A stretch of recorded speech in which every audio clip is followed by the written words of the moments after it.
आज हमारे को थोड़ी चर्चा सुमेरु पर्वत के संदर्भ में करनी है। कल हमने आपके बीच में जो चर्चा की थी उसमें यह बतलाया कि जो सुमेरु पर्वत है यह तीनों लोकों के विभाजन का आधार है। सुमेरु पर्वत से ऊपर ऊर्ध्व लोक है, मेरु पर्वत के नीचे अधोलोक है, और जितने मेरु पर्वत की हाइट है माने 1,40,000 योजन, इतना मध्य लोक है। मध्य लोक की रचना किस प्रकार की है, कल थोड़ी बहुत यह चर्चा भी आपके बीच में हुई थी। त्रस नाड़ी में ऊपर से देखने पर मध्य लोक का ऐसा एक दृश्य दिखाई देता है, माने असंख्यात द्वीप और असंख्यात समुद्र हैं। असंख्यात द्वीप और असंख्यात समुद्र इस मध्य लोक में।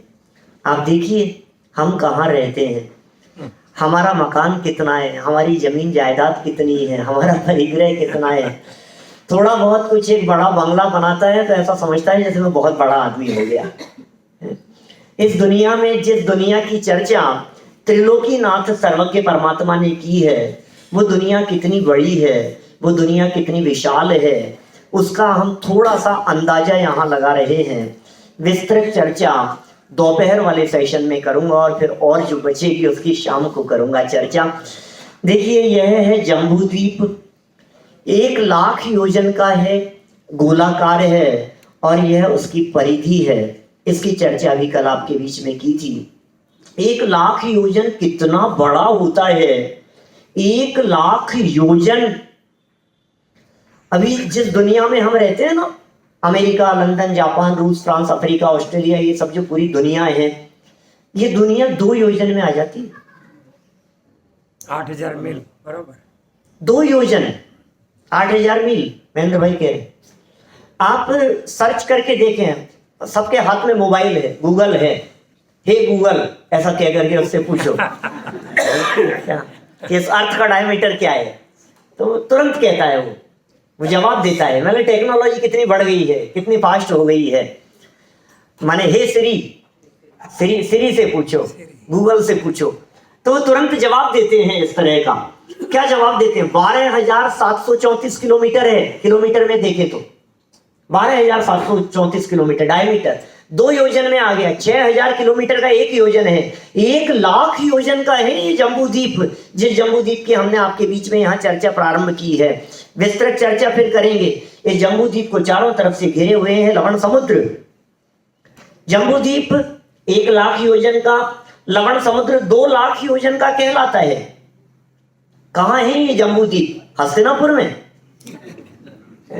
नहीं, जम्बू द्वीप में हम रहते हैं, हस्तिनापुर में जम्बू द्वीप नहीं है, पालीताना में जम्बू द्वीप नहीं है, सोनगढ़ में जम्बू द्वीप नहीं बन रहा है, बल्कि जम्बू द्वीप में एक छोटे से स्थान पर यह जम्बू द्वीप के मॉडल बनाए जा रहे हैं। ये मॉडल बनाए जा रहे हैं। यह लवण समुद्र जम्बू द्वीप की तुलना में 24 गुना बड़ा कहा गया। द्वीर विश्कंभा यद्यपि कहा है, लेकिन शास्त्रों में इसका क्षेत्रफल लवण समुद्र का 24 गुना बड़ा कहा है। कल उसे दिखाते हुए हमने ये 24 भाग कर दिए थे। माने ये जो 1,00,000 है, ये 1,00,000 एक कोने से दूसरे कोने तक, और 2,00,000 का इसका वलय व्यास। 24 किस तरह से समाहित होते हैं तो कल बतलाया था, 1 2 3 4 5 6 7 8 9 10 11 12 13 14 15 16 17 18 18 आ गया क्या? ये 18 19 फिर 20 21 22 23 और ये 24। इस तरह से ये 24 समाहित हो जाते हैं लवण समुद्र जितना एरिया में जम्बू द्वीप। लवण समुद्र की कल कुछ चर्चा की हमने आपके बीच में। कुमानुष द्वीपों की चर्चा की, थोड़ा बहुत परिचय हमारे को होना चाहिए। जम्बू द्वीप ये सेंटर में है और जम्बू द्वीप को चारों तरफ से घेर करके लवण समुद्र है। विविध प्रकार की आकृति वाले मनुष्य रहते हैं वहां। कोई सींगों वाले मनुष्य हैं जिनके सींग लगे हुए हैं, किसी के कान इस तरह से उठे हुए दिखाई दे रहे हैं, कोई शेर के मुख वाला है, कोई घोड़े के मुख वाला है, कोई कुत्ते के मुख वाला है, कोई बैल भैंस के मुख वाला है, कोई हाथी के मुख वाला है। माने पूरा शरीर तो मनुष्य जैसा है और बाकी जो मुख है वो तिर्यंचों जैसा दिखाई देता है। ये 48 हैं कुल, 48 हैं ये कुमानुष द्वीप लवण समुद्र में, कालोदधी समुद्र में भी 48 हैं और टोटल मिलकर के 96 हो जाते हैं।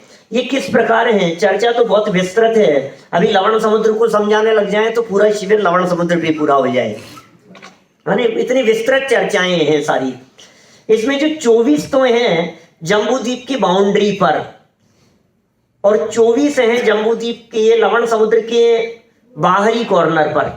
तो इस तरह से 48 द्वीप हैं। देखो 4 तो हैं मुख्य, 100 योजन के द्वीप हैं। ये ब्लैक कलर में गोला दिखाई दे रहा है, 100 योजन का है, ये 100 योजन का है, ये 100 योजन है, ये 100 योजन है। कितने हो गए? 100 योजन के 100 योजन के हो गए 4 द्वीप। 4 द्वीप है विदिशाओं में जो 55 योजन के हैं। ये ब्लैक कलर में दिख रहे हैं, एक ये दूसरा यहाँ है, फिर तीसरा यहाँ है और चौथा दिखाई देता है यहाँ। ये 4 हो गए 55 योजन के विदिशाओं में। 4 दिशाओं में थे, 4 विदिशाओं में हो गए। और इसी तरह से 8 है अंतर दिशाओं में। अभी 4 दिशा और 4 विदिशा हो गई ना। अब ये रेड कलर में दिए हुए हैं 8, 1 2 3 4 5 6 7 और 8। तो कितने हो गए? 16 हो गए। 16 हो गए। 4 दिशाओं में, 4 विदिशाओं में और 4 अंतर दिशाओं में 16 हो गए। अब जम्बू द्वीप में जो विजयार्ध नाम का पर्वत है, हिमवन पर्वत, इधर शिखरी पर्वत और विजयार्ध पर्वत है, इनके कॉर्नर पर 25-25 योजन के 2-2 और हैं। ये 4 पर्वत के ना, 2 विजयार्ध, हिमवन और शिखरी। इन 8 पर्वतों के पूर्व में 1 और पश्चिम में 1। 4 पर्वतों के पूर्व में 1 और पश्चिम में 1, तो 8। तो इस तरह से कुल 24 पर्वत या 24 कहेंगे हम द्वीप ये जम्बू द्वीप की बाउंड्री पर लवण समुद्र में अंदर मौजूद हैं। और इसी तरह के 24 बाहरी साइड भी हैं। मुझे मालूम है कुछ समझ में नहीं आ रहा होगा, काफी बातें ऊपर से जा रही होगी। 25 योजन का विदिशाओं में जो कहे गए हैं वे तो 55 योजन के हैं। और जो विजयार्ध के आजू बाजू में है, हिमवन पर्वत के आजू बाजू में है, शिखरी पर्वत के आजू बाजू में है और ऐरावत क्षेत्र में मौजूद विजयार्ध पर्वत के आजू बाजू में है, वे सब 25-25 योजन के हैं। खैर इन सब की चर्चा हमें नहीं करनी है, हमें तो आज आपको ले चलना है कहाँ। आप लोग तैयार हैं क्या? तैयार हो तो चलें, नहीं तो फिर और कहीं चलें जहाँ का मूड हो आपका। आपका मन हो यदि मेरू पर्वत पर चलने का तो हम चलें मेरू पर्वत पर। हाँ चले। आप लोग गए हैं कभी सुमेरु पर्वत पर? गए हैं कभी? गए होंगे, अनंत बार गए हैं? आनंद काल। हाँ जाकर के आए हैं अनंत बार क्या? कई लोग कहते हैं मुझसे जब बात करते हैं, अभी कुमार पाल भाई थे, हमसे मिलते रहते हैं विदेशों में। बहुत सारे लोग कभी कभी ये कहते हैं, अरे पंडित जी आप फॉरेन रिटर्न हो, अमेरिका, ऑस्ट्रेलिया, लंदन, जापान, कहाँ कहाँ दुनिया भर में जाकर के आए हो आप फॉरेन रिटर्न हैं। तो मैं बहुत सरलता से उनको एक बात कहता हूँ कि भाई साहब आपको गलतफहमी हो गई है, आप मेरा अपमान मत कीजिए। मैं फॉरेन रिटर्न नहीं, मैं तो सिद्धिशिला रिटर्न हूँ। लेकिन रिटर्न होने में कुछ दम नहीं है क्या? सिद्धिशिला जाकर के रिटर्न हुआ तो कौन सी बड़ी बात हो गई? वहां जाकर के अनंत काल के लिए विराजमान रहता तो कोई बात होती। अनंत बार निगोदिया बनकर के सिद्धालय पर भी जाकर के आया ना, सिद्धों के बीच में भी जाकर के आया।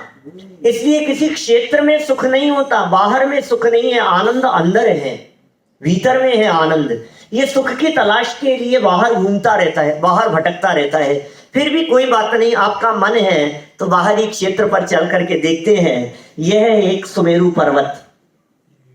पहले सुमेरु पर्वत का थोड़ा सा स्वरूप हम समझेंगे। पेपर पेन आपके पास में हो तो आप नोट कर सकते हैं, छोटी छोटी सी बातें। इसके स्वरूप को समझने के बाद में फिर हम अपनी यात्रा को प्रारंभ करेंगे।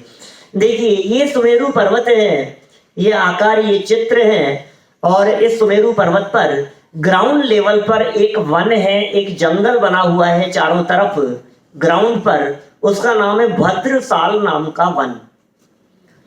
एक दूसरा और वन है जिसका नाम है नंदन वन। एक तीसरा वन है जिसका नाम है सोमनस वन। और शिखर पर जाकर एक और वन है जिसका नाम है पांडुक वन। 4 वन हैं सुमेरु पर्वत पर। कहने को तो वन है लेकिन जंगल नहीं है। सच बात तो ये है कि ये देवों के पिकनिक स्पॉट्स हैं।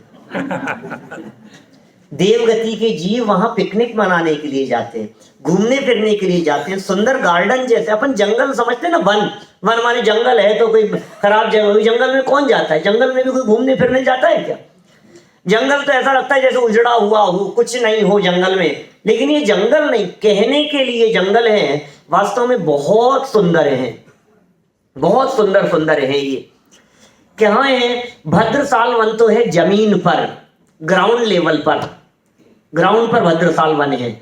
यहां से हम ऊपर चलें, भद्रसाल वन से ऊपर की ओर 500 योजन ऊपर चलने पर, भद्रसाल वन से 500 योजन ऊपर गए तो यह सुमेरु नाम का पर्वत चारों तरफ से 500 योजन कट गया। ये कट है, यहां पर कटनी है, ये कट है, फर्स्ट कट। चारों तरफ से 500 योजन कट गया है। जमीन से ऊंचाई भी 500 योजन है और कट भी 500 योजन का है। जो कट है उस कटनी पर नंदन नाम का वन है, नंदन वन। यहां से फिर ऊपर चलें तो 11,000 योजन तक तो यह पर्वत सीधा गया है और 55,500 योजन तक फिर थोड़ा थोड़ा सा कटता चला गया है। इस तरह से टोटल 62,500 योजन ऊपर जाने पर सोमनस नाम का वन है। वन के नाम याद रखना। पहला वन कौन सा बतलाया? भद्रसाल वन। दूसरा नंदन वन। तीसरा सोमनस वन। चौथा पांडुक वन। ये 62,500 योजन ऊपर जाकर यह पर्वत पुनः 500 योजन चारों तरफ से कट गया और ये जहां कटा है उस कटनी पर है सोमनस नाम का वन। यहां से भी 11,000 योजन सीधे चले और 25,000 योजन थोड़ा सा कटता हुआ, इस तरह से 11 + 25 टोटल 36,000 योजन ऊपर जाकर वहां है पांडुक नाम का वन। पांडुक वन, आप जानते हैं ये पांडुक वन क्या है? भगवान का जहां जन्माभिषेक होता है, पांडुक शिलाएं जहां पर हैं, पांडुक वन। और यहाँ पांडुक वन पर ये पर्वत चारों तरफ से 494 योजन कट गया और सेंटर में 12 योजन चौड़ाई वाली और 40 योजन हाइट वाली एक चूलिका है। यहां से स्वर्ग प्रारंभ होते हैं एक बाल के अंतर से, चूलिका से। और चूलिका के चारों तरफ कुछ शिलाएं वगैरह हैं जहां बाल तीर्थंकरों के जन्माभिषेक वगैरह होते हैं। देखिए थोड़ा पांडुक वन के स्वरूप को हम देखते हैं, फिर हम चलेंगे यात्रा करने के लिए। पांडुक वन कैसा है? ये पांडुक वन माने अभी जो हमने ये मेरू पर्वत देखा है ना, ये और इनकी जो नाप देखिए, इस एरिया को हम ऊपर से देखें टॉप से तो कैसा दृश्य दिखेगा? तो राउंड शेप में दिखेगा। अभी ये साइड से दिख रहा है ना, इसको ऊपर से देखें। देखिए जैसे हमारे यहाँ भगवान विराजमान है ना, यहाँ गंधकुटी में, अभी अभी ऊपर से देखो, पांडुक शिला है तो इस तरह से ऊपर से देखो तो राउंड शेप में दिखेगी। तो अपन देखें इस पांडुक शिला का दृश्य कैसा है, ऊपर से देखने पर ऐसी दिखती है। ये है पांडुक शिला पांडुक वन में, इधर है पांडुक शिला। ये है चूलिका, जो सेंटर में चूलिका थी ना, 12 योजन की है ये और 40 योजन हाइट वाली है। इसके चारों तरफ 4 दिशाओं में तो है जिनालय। यहां नॉर्थ में अकृत्रिम चैत्यालय है, यहां पर भी अकृत्रिम चैत्यालय है, ईस्ट में, साउथ में भी अकृत्रिम चैत्यालय है, वेस्ट में भी अकृत्रिम चैत्यालय है। चारों दिशाओं में 4 अकृत्रिम चैत्यालय है। ये अकृत्रिम चैत्यालय अकेले यही नहीं है, आप यदि पीछे देखें ना, यहाँ सुमेरु पर्वत जहां हमने 4 वनों की चर्चा की है, भद्रसाल वन पर भी 4 जिनालय हैं अकृत्रिम चैत्यालय, नंदन वन पर भी चारों दिशाओं में 4 चैत्यालय हैं, सोमनस वन पर भी चारों दिशाओं में 4 चैत्यालय है, और पांडुक वन पर भी चारों दिशाओं में 4 चैत्यालय है। बीच में है चूलिका, ऊपर से देखने पर ये चूलिका सेंटर में, और चारों तरफ दिखाई देते हैं हमारे को मंदिर। वो कैसे दिखे? ये इस तरह से, चारों दिशाओं में जिनालय, चारों विदिशाओं में है शिलाएं। विदिशा जानते हैं आप? नॉर्थ ईस्ट, ये नॉर्थ ईस्ट है, इसे ईशान कहते हैं। फिर साउथ ईस्ट, इसे आग्नेय कहते हैं। तो ईशान, आग्नेय, नैऋत्य और वायव्य, इन 4 दिशाओं में 4 शिलाएं हैं। ये 4 शिलाएं जिनके ऊपर बाल तीर्थंकरों का जन्माभिषेक होता है। यहां से जहां हम रहते हैं, अयोध्या में जन्म हुआ ऋषभ देव स्वामी का, और जन्म होते ही जन्माभिषेक करने के लिए उन्हें यहां ले गए पांडुक शिला पर। इसका नाम पांडुक शिला है। चारों शिलाओं के नाम अलग अलग हैं, अलग अलग जगह के तीर्थंकरों के जन्माभिषेक होते हैं इन शिलाओं के ऊपर। पांडुक शिला है, पांडुक शिला फर्स्ट, ये पांडुक शिला, इस पांडुक शिला के ऊपर जन्माभिषेक होता है भरत क्षेत्र के तीर्थंकरों का। फिर दूसरी शिला का नाम है पांडुकंबला शिला, ये पांडुकंबला शिला, इस पर अभिषेक होता है पश्चिम विदेह के तीर्थंकरों का। पश्चिम विदेह क्षेत्र के तीर्थंकरों का इस शिला के ऊपर ले जाकर के जन्माभिषेक होता है। इसी तरह से तीसरी शिला का नाम है रक्त शिला, प्रकारांतर से इसका नाम रत्न शिला भी मिलता है। हमें ऐसा लगता है कि शायद वो रक्त अच्छा नहीं लगा हो शब्द, इसलिए बदल करके रत्न हो गया हो। रत्न शिला, रक्त शिला, इस शिला का नाम है। यहाँ ऐरावत क्षेत्र के तीर्थंकरों का जन्माभिषेक होता है। ऐरावत क्षेत्र में जितने भी तीर्थंकर होते हैं,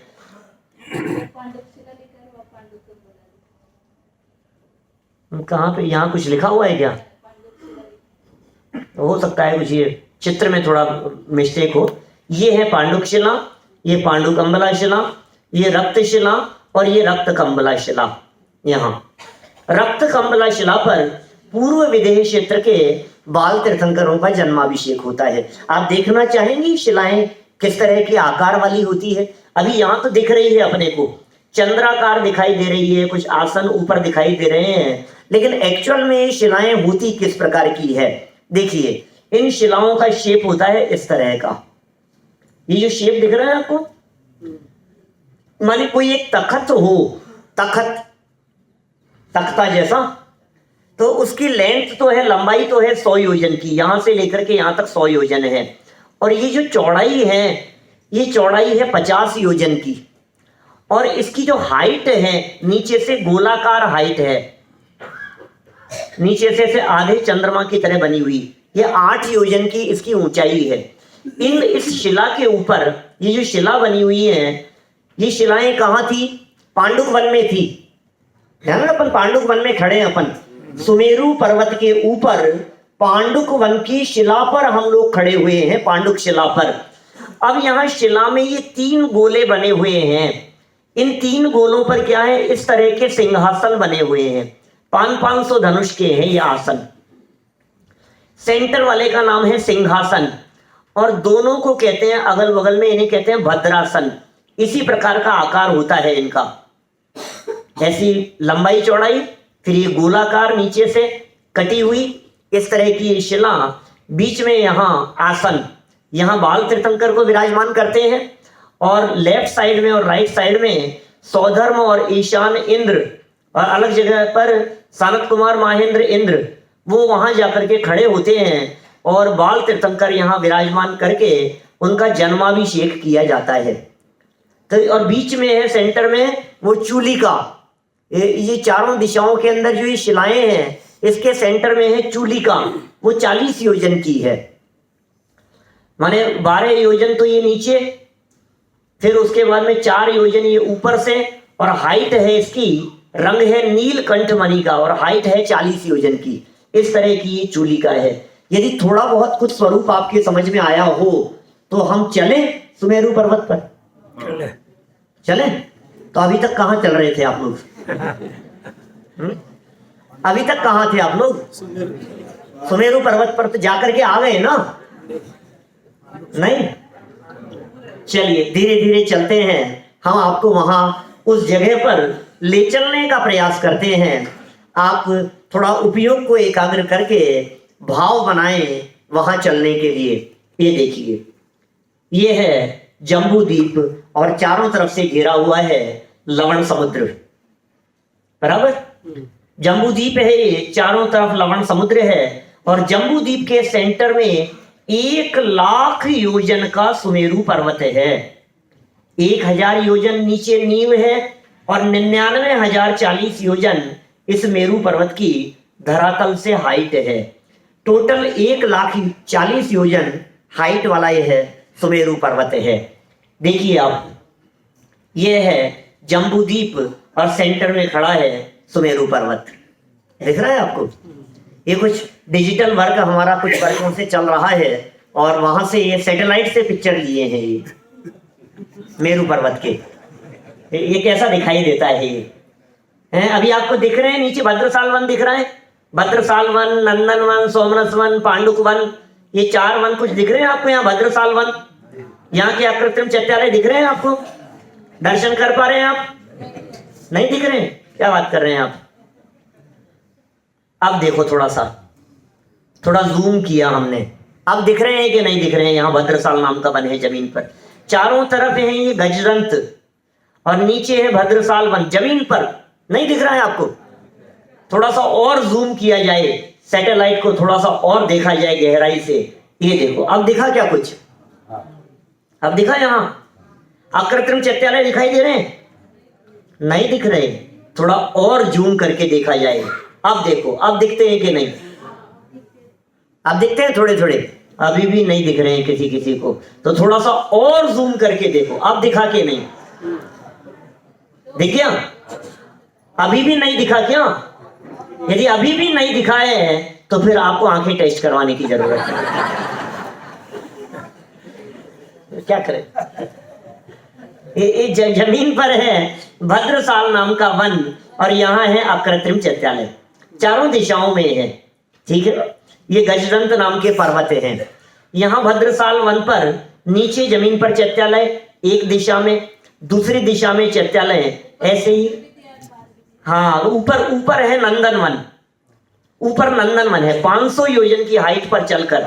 ये नीचे भद्रसाल वन था, यहाँ से 500 योजन की हाइट पर चलकर चारों तरफ से ये पर्वत कट गया, सुमेरु पर्वत, और कट जाने पर ये चालू हो गया यहाँ नंदन वन के जनालय। 4 जनालय है नंदन वन के। अब देखो क्या करें, आपको 500 योजन तो ऐसे दिखा रहे हैं जैसे पास में हो, ऐसा लग रहा है हमारे को जैसे बहुत नजदीक हो। हमारे पास में कोई ऑप्शन ही नहीं है, हम इन आंखों से देखना चाहते हैं। भाई साहब, यदि भद्रसाल वन पर नीचे खड़े हो तो आपको पांडुक वन दिखाई नहीं देगा। 500 योजन की हाइट कहां दिखाई देगी आपको? वो दिख ही नहीं सकती है।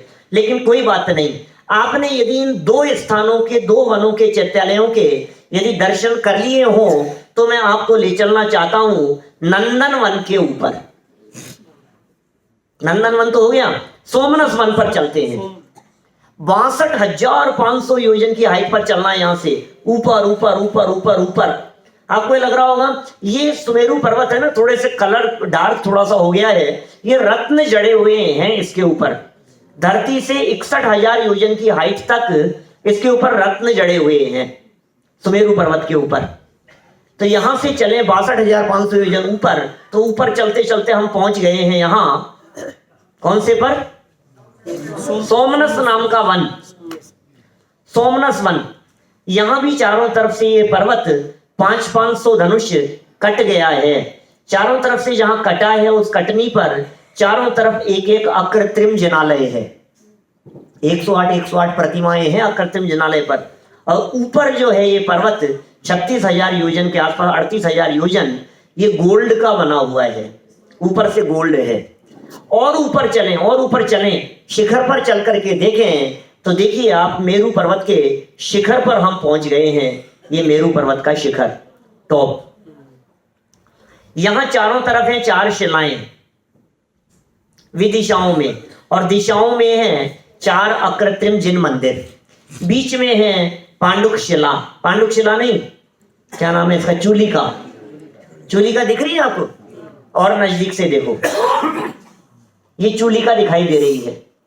ये 40 योजन हाइट की ये नील मणिमय चूलिका है। ये किस प्रकार की है ये चूलिका? नील मणिमय बनी हुई है, और इसके विदिशाओं में है ये शिलाएं जो अर्धचंद्राकार दिखाई दे रही है, और दिशाओं में है ये अकृत्रिम जिनालय। बाल तीर्थंकर को यहाँ शिलाओं पर बिठाते हैं तत्काल के जन्मे हुए बालक। आप सोच सकते हैं, जिन बालक का जन्म आज हुआ हो, ऐरावत हाथी पर बैठाकर सौधर्म इंद्र जुलूस के साथ में उन्हें ले जाते हैं पांडुक शिला पर, पांडुक शिला, पांडुक वन में, और वहां शिला पर जाकर के उन्हें विराजमान करते हैं। जिसका जन्म आज हुआ है, 1 दिन का बच्चा, और 1008 कलशों से बाल तीर्थंकर का जन्माभिषेक किया जाता है। आप जानते हैं तीर्थंकरों के नाम के आगे 1008 लगता है, भगवान के नाम के आगे नहीं लगता। बाहुबली भगवान के नाम के आगे नहीं लगेगा। ये तीर्थंकरों का विशेषण है। मुनिराजों के नाम के आगे 108 लगता है, आर्यिकाओं के नाम के आगे 105 लगता है। क्या कारण है उनके? 108 प्रकार के गुण हैं मुनिराजों में, इसलिए 108 लगाया जाता है। आर्यिकाओं में 3 कम होते हैं उनमें से, इसलिए उनके आगे 105 लगाया जाता है। तीर्थंकरों का जन्माभिषेक 1008 कलशों से होता है। सौधर्म इंद्र 1008 नेत्र बनाकर उनको देखता है। 1008 नामों से स्तुति करता है केवल ज्ञान हो जाने पर। बाल तीर्थंकर के शरीर में 1008 चिन्ह होते हैं, शुभ चिन्ह होते हैं 1008। 4 जगह 1008 शब्द का प्रयोग हुआ, इसलिए उनके नाम के पहले 1008 शब्द का प्रयोग कर दिया जाता है। 1008 कलशों से जन्माभिषेक, 1008 नेत्र बना करके रूप सौंदर्य देखता है, 1008 नामों से स्तुति करता है, और शरीर में 1008 शुभ लक्षण और शुभ चिन्ह होते हैं। तीर्थंकरों की बात कर रहे हैं। जब 1008 से जन्माभिषेक करता होगा इतने कलशों से, जल कहां से आता है? कलश कितने बड़े हैं? 1 योजन का तो मुख है, वसु योजन गहराई वाले, 4 योजन मोटाई वाले, 1 योजन मुख के कलश। 1 योजन का मुख, 4 कोस का योजन समझना, 12 किलोमीटर का तो मुंह है उस कलश का, 96 किलोमीटर की डेप्थ है उस कलश की। ऐसा एक कलश नहीं, ऐसे 1008 कलशों से जन्माभिषेक होता है। एक कलश यदि हमारे यहां गिर जाए अहमदाबाद में, कोबा में नहीं, अहमदाबाद में गिर जाए तो अहमदाबाद में बाढ़ आ जाए। एक कलश, ऐसे 1008 कलशों से बाल तीर्थंकर का जन्माभिषेक हो। 1008 से आज जिस बालक का जन्म हुआ है, और पद्मासन लगा करके वे बाल तीर्थंकर बैठे रहते हैं, बोलो आप, विचलित नहीं होते। जब अंतिम तीर्थंकर जिनका शरीर बहुत छोटा था, ऋषभ देव स्वामी तो पहले तीर्थंकर थे, अंतिम तीर्थंकर होने वाले बाल तीर्थंकर वर्धमान स्वामी, बहुत छोटा सा शरीर। हम जानते हैं ऋषभ देव स्वामी का शरीर तो 500 धनुष का था, और महावीर स्वामी की काया 7 हाथ की रह गई, 7 हाथ। और ऋषभ देव के कितने हाथ का शरीर था? 2000 हाथ। 4 हाथ का एक धनुष होता है। 500 धनुष थे ना, 500 धनुष माने 2000 हाथ। 2000 हाथ का शरीर ऋषभ देव का, और वर्धमान स्वामी का, महावीर स्वामी का कितना? 7 हाथ का, माने कितना छोटा हो गया है। यह अवसर्पणी काल है। धीरे धीरे से काया घटती चली गई, घटती चली गई, शरीर छोटा छोटा होता चला गया। जब बाल तीर्थंकर वर्धमान स्वामी को वहां पांडुक शिला पर ले जाकर विराजमान किया और 1008 कलशों से जन्माभिषेक का प्रसंग बना तो सौधर्मेंद्र घबरा गया, मेरे माध्यम से कुछ अभिनय नहीं हो जाए, कुछ असाधना नहीं हो जाए, किसी प्रकार की कोई विराधना नहीं हो जाए, अब ये झेल पाएंगे कि नहीं, क्या होगा। लेकिन भाई बाल तीर्थंकर तो अतुल्य बल के धनी होते हैं, जन्म से ही अतिशय होता है उनका। कितने तरह के प्रश्न उठते हैं, इतना पानी ढोलते हैं वहां, पानी को छानता कौन होगा? क्षीर समुद्र से आया पानी, 5वां समुद्र है क्षीर समुद्र। मैंने बतलाया था ना, मध्य के जितने द्वीप समुद्र हैं वो भोग भूमि है, वहां जलचर जीव नहीं होते, वो प्रासुक जल होता है भोग भूमियों का। एक इंद्रिय जीव तो सर्वत्र है, एक इंद्रिय जीवों की बात नहीं है। तो भी इतने कलशों से क्या जरूरत है? और फिर देखो नीचे जिन मंदिर हैं, पानी बहता होगा, ऊपर कलश किए जा रहे हैं और नीचे पानी बह रहा है, जमीन पे जाता होगा, जंगल में बहता होगा, पैरों में आता होगा, नीचे जिनालय हैं, ये सब तो बड़ी असाधना का काम दिखाई देता है भाई हमारे को। लेकिन फिर भी होता तो है कि सुनो भाई, आपको उन देवों की कल्पना नहीं है कि देव कितने हैं, असंख्यात देव हैं। और बाल तीर्थंकर के जन्माभिषेक के जल को यदि वे एक एक बूंद भी ग्रहण करते हैं तो असंख्यात देवों के ग्रहण करने के बाद वो पानी रंच मात्र भी बहता नहीं है। अभिषेक का जल ऐसा स्वरूप है। हमें लगता है जंगल में बहता होगा, कितना वेस्ट होता होगा, कितनी हिंसा होती होगी, रंच मात्र भी हिंसा नहीं होती है वहां। एक तीर्थंकर नहीं, जितने तीर्थंकर जम्बू द्वीप में होते हैं सबके जन्माभिषेक यहां होंगे, अकेले भरत क्षेत्र वाले नहीं। इसी पांडुक वन में भरत क्षेत्र के भी, ऐरावत क्षेत्र के भी, विदेह क्षेत्र के भी, अरे सीमंदर भगवान का भी जो जन्माभिषेक हुआ था वो इसी पर्वत पर हुआ था, इसी पांडुक वन में हुआ था। शिला बदल जाती है लेकिन इसी जगह पर हुआ है। पंचमेरु की पूजन है, एक कभी करते हैं पूजन पंचमेरु की। पंचमेरु की पूजन का स्थापना का छंद है, तीर्थंकरों के नवन जलते भय तीरथ सर्वदा, ताते प्रदक्षिण देत सुरगण पंचमेरुन की सदा। कुछ ख्याल में आई क्या बात? तीर्थंकरों के नवन किए हुए जलते मानो ये सुमेरु पर्वत ये तीर्थ बन गए हो। और यही कारण है कि सूर्य, चंद्र, ग्रह, नक्षत्र और तारे ये सब देवतागण उस मेरु पर्वत की निरंतर प्रदक्षिणा देते रहते हैं, उसके चक्कर लगाते रहते हैं। ये ऐसे तीर्थ बन गए हैं ये मेरु पर्वत। देखिए आप, इसकी जो चूलिका है ये कितनी विशाल है। ये चूलिका माने शिखर मात्र 40 योजन का है। मेरु पर्वत तो अपार विशाल है ही। कितना विशाल है मेरु पर्वत? 1,00,000 योजन का। लेकिन 40 योजन की चूलिका मात्र को भी कोई व्यक्ति हिलाने में समर्थ हो सकता है क्या? कोई हिला नहीं सकता है। अरे अकृत्रिम है, शाश्वत है, कौन हिलाए? भक्तामर स्तोत्र का एक श्लोक आता है, ये कह रहे हैं कल्पांत की हवाएं क्या चूलिका को हिलाने में समर्थ हो सकती हैं?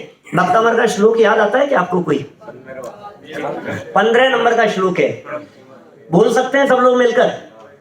क्षेत्रम के मात्र यदि ते त्रिदशांगनाभिर नीतम मनागपि मनो न विकार मार्गम कल्पांत काल मरुता चलिता चलेन किम मंदराद्रि शिखरम चलितम कदाचित। कुछ अर्थ समझ में आया? कल्पांत काल, कल्प के अंत समय में 20 कोड़ा कोड़ी सागर का एक कल्प काल होता है। कल्प का अंत काल कहलाता है छठे काल का अंत। उस समय आती है प्रलय, वो प्रलय आने पर सब कुछ ऐसा विध्वंस सा होता हुआ दिखाई देता है, धूल धूमिल होता हुआ दिखाई देता है। भरत क्षेत्र के आर्यखंड में, ऐरावत क्षेत्र के आर्यखंड में प्रलय आती है और वो आर्यखंड की पूरी पृथ्वी पानी पानी हो जाती है। ऐसी हवाएं चलती है, कल्पांत काल मरुता माने हवाएं कैसी, चलिता चलेन, चलित अचलेन, पर्वतों को भी चलायमान कर देती है, पर्वतों को भी उड़ा करके ले जाती है। ऐसी हवाएं, ऐसा आंधी तूफान चला करता है। लेकिन मानतुंग स्वामी कहते हैं कि मंद रात्रि शिखरम चलितम कदाचित, ये मंद रात्रि पर्वत जो है, क्या इसके शिखर मात्र को भी विचलित किया जा सकता है क्या? नहीं किया जा सकता है। ये उदाहरण तो उन्होंने किसके लिए दिया? इसके ऊपर बात कही उन्होंने 2 लाइन में, चित्रम किमत्र यदि ते त्रिदशांग नाभिर नीतम मना कपि मना मनोन विकार मार्गम। संस्कृत ख्याल में आती है थोड़ी बहुत। चित्रम माने क्या आश्चर्य, किम माने क्या, अत्र माने यहां, चित्रम किम अत्र, यहां क्या आश्चर्य है। हे ऋषभ देव स्वामी, हे आदिनाथ भगवान, इसमें कौन सा आश्चर्य है? क्या कि त्रिदशांग नाभिर, त्रिदश कहते हैं देवों को, और त्रिदशांगना माने देवांगना, उनके माध्यम से भी मनो न विकार मार्गम नीतम लाया गया। हे ऋषभदेव भगवान, देवांगनाओं के माध्यम से भी यदि आपके मन को विकार मार्ग पर नहीं लाया गया तो कौन से बड़े आश्चर्य की बात है। ये आंधी तूफान तो चलते रहते हैं, क्या आंधी तूफान मेरू के शिखर को हिला सकते हैं क्या?